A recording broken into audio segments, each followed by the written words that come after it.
So in this video, I'm going to be talking about emotion.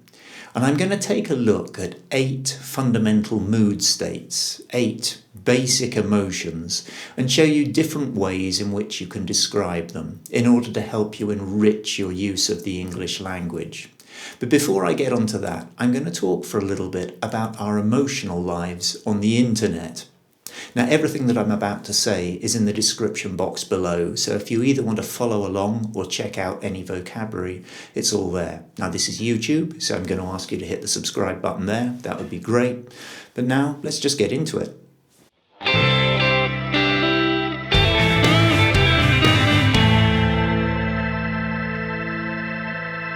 Sometimes, when you go online, on the internet, it's almost as though there are only 2 emotions that people have. Anger, and that feeling you get when you see a really cute little animal. I'll show you what I mean. Here's a tweet from outgoing President Trump. "The rigged and corrupt media is the enemy of the people." Note that it's all in capital letters. He's very angry. He's always angry when he's online, and most of his followers are angry, and most of the people that disagree with Trump are angry with Trump as well. There's a lot of anger there. But this, on the other hand, is Gimo. He is one of the cutest cats on the internet. He's lovely, isn't he, with that lovely round face. Now, a lot of people have thought that the emergence of the internet and social media in particular is responsible for a rise in the polarization of our politics around the world. Recently, we've seen a very divisive American election. We see the rise of populism on the left and the right in Europe, in countries like Spain and in Italy. And in my home country of the United Kingdom, Brexit has been, from a cultural perspective, incredibly divisive. And many people have suggested that the rise of social media may have been in some way responsible for all of this. We tend only to hang out online with people with whom we agree. And the only time we get to hear opposing views is when someone from our group, someone from our tribe, shows us something that they want us to disagree with, so we can all get furiously angry that someone else holds a different opinion than us. It's often said that we are living in filter bubbles or echo chambers. We're just hearing the same things over and over again, so we keep hearing the same points of view that reinforce our original position. And therefore, surely the internet must have been responsible in some way for polarizing or radicalizing our politics. There was an interesting study conducted by Duke University in the United States. And they took 2 groups of people from the internet, Democrat supporters and Republican supporters. And they actually paid each of these groups to consume different types of news media. So the Republicans, they paid to see much more left-wing news sources, and the Democrats, they paid to see much more right-wing news sources. And their hypothesis was that people's political views would tend to moderate a little bit and become less polarized when people were seeing a more diverse range of news sources. However, that's not what happened at all.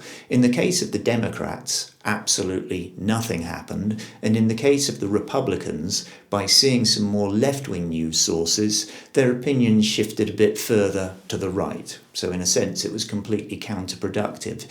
So the theory that people are simply reinforcing their views on the internet has not yet been proven. Regardless whether or not we can ever resolve the argument as to whether or not social media has caused a polarization in our politics, we can definitely be sure that there are more than just 2 emotions, anger and that feeling you get when you see a really cute animal. In fact, the American psychologist Robert Plutchik attempted to map our emotions, and his studies led him to believe that there are 8 basic emotional states that are a evolutionary legacy, if you will, that we share with animals. And we can think of them as being members of 4 pairs of emotions. So we have joy and sadness, fear and anger, anticipation and surprise, and disgust and trust. Now, of course, we don't go through life just experiencing one of these fundamental emotional mood states at a time. Rather, they can be combined in different proportions, in different ratios, to create a whole host of different emotions. Plutchik created this whole wheel of emotions, in which there are apparently 34,000 total combinations possible.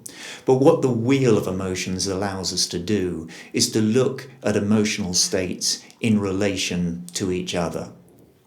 So I think we can definitely conclude that there are more than two emotional states. We aren't just limited to feeling angry or feeling that warm sensation when we see a cute animal on the internet. Saying that though, I want to finish this section by showing you a picture of Norbert. He is my favourite dog on the internet. Look, there he is in a blue jumper. He's waving. Don't tell me he's not cute.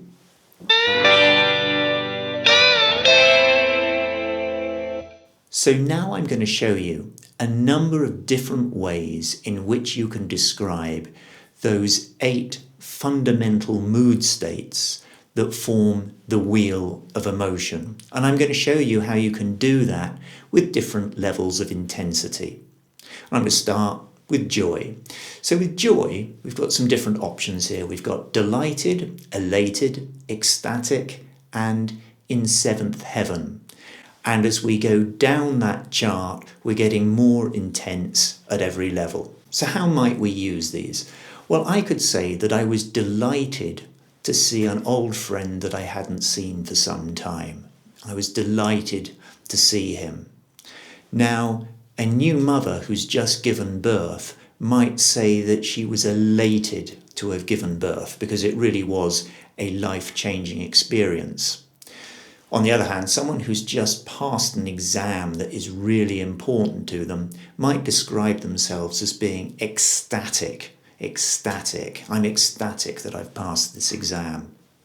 And finally, we use this phrase in 7th heaven to describe the state someone's in when they're almost deliriously happy. It's almost a physical experience, their sense of joy.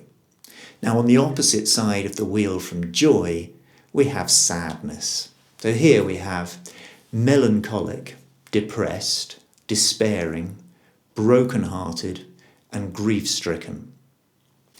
To feel melancholic is to experience an ongoing, low-level sense of depression. Someone might be melancholic after retiring from a job that they used to like and they're missing the social contact that they had before.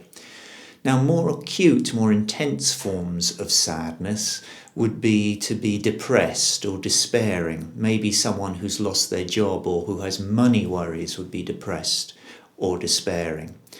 And even more intense are the feelings of being either broken-hearted or grief-stricken, which refer to when someone has lost someone that they love, and those feelings of sadness are quite overwhelming. Let's move on to fear. Here we have anxious, unnerved, petrified, terrified, in a cold sweat. Obviously, there are different levels of fear that we can experience. If we're worried about an exam or a job interview, for example, we're not in physical danger, so we might say we're anxious or we're unnerved. However, if we're in an aircraft and we think it's about to crash, then we might be petrified or terrified. There we're physically scared for our lives. And finally, we have this expression, in a cold sweat. And that really does just mean to sweat, but you're not sweating because you've been exercising. It's your body's physical response to a situation that you're in, something absolutely terrifying. You're in a cold sweat. So that's fear. Let's move on to anger. In anger, we have annoyed, exasperated, furious, enraged, and a red mist. Now, imagine you were on the phone to your bank. You're trying to speak to them, but you've been holding for 20 minutes. Most likely you're annoyed or exasperated. You're not furious, you're not enraged, but you are quite angry, quite annoyed. However, someone who's furious or enraged is someone who is close to losing control of themselves. Most likely they're shouting at people. Maybe they're kicking things. They are really in a highly agitated state. And finally, we have this expression, a red mist. And we say a red mist descends on someone when they have completely lost control of their emotions due to their anger. Say a football player has been being tackled all the game. He's very bruised. And then suddenly, with one more tackle, he breaks. He can't take it anymore. The red mist descends and he hits a player on the pitch because he's completely lost control of his emotions. So that's anger, from exasperated, annoyed through to a red mist descending. Next up, we have anticipation. So we have attentive, curious, alert, highly focused and vigilant. So at the lowest level, let's say you're in your car, waiting for the lights to change at a set of traffic lights. You're attentive.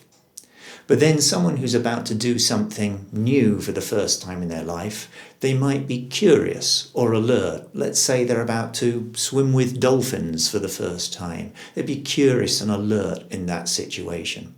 But more intense again, let's say a soldier is about to enter a conflict zone. Then that soldier would be highly focused and vigilant, trying to tune his senses to the environment so he can react to anything that might happen. Now let's talk about surprise. Here we've got startled, astonished, bewildered, stupefied, and struck dumb. To be startled describes that brief, almost physical response that we have to surprise. We hear a noise in the dark and we jump. It's almost like an electrical current is running through our body. However, there are more fundamental versions of surprise as well. So let's imagine for a moment that we've just won the lottery. 3 minutes ago, we were living a perfectly normal life, and now we've just read our numbers, and now we're millionaires. Our life has changed completely. Then we'd be astonished or bewildered. That level of surprise would be more fundamental. It's not so much physical, but it is really huge, and we're not quite sure what to make of it all. And then stupefied and struck dumb describe our physical reaction to those sorts of situations where we literally find it difficult to speak. I can certainly say that if I'd just won $10 million, for example, I'd find it very difficult to talk about anything in that moment. I'd be struggling to take in that level of surprise. Let's talk about disgust. Here we've got grossed out, appalled, outraged, disturbed and horrified to describe different levels of disgust that different people might feel. So let's start with grossed out. You imagine that your flatmate has left a half-open yogurt in the fridge for weeks, and now it's gone green and it's got mould and it looks like it's now got its own personality, and you're grossed out by this. It just looks absolutely revolting, because it is revolting. Now, politicians, on the other hand, are always being appalled and outraged by each other. So one group might be appalled that the other wants to cut social services, and the other is outraged that their opponents want to increase inheritance tax. But politicians are always using words like appalled and outraged. And then finally, we've got disturbed and horrified, a very intense level of disgust. Imagine that you found yourself at a particularly unpleasant crime scene and you could see the evidence of such cruelty. Then you'd be disturbed or horrified by what you saw, registering your disgust at the situation. Let's lighten the mood a little by ending with trust. Open, welcoming, affectionate, warm-hearted and devoted. These are ways of describing different levels of trust that we might have in one another. So if you were to be invited around to someone's house for the first time and they were open and welcoming with you and made you feel that you were at home, then they'd be demonstrating a certain level of trust that they had in you. Now, old friends, people that have known each other for some time, might be said to be affectionate or warm-hearted with one another because they have built up a certain level of trust. And at a deeper level, partners might be said to be devoted to one another because their level of trust is almost fundamental. So that was Emotions with Gimo the cat and Norbert the dog. I hope you found it useful. It'd be great if you were to hit the subscribe button if you haven't already, and I'll catch you on the next one. Take care.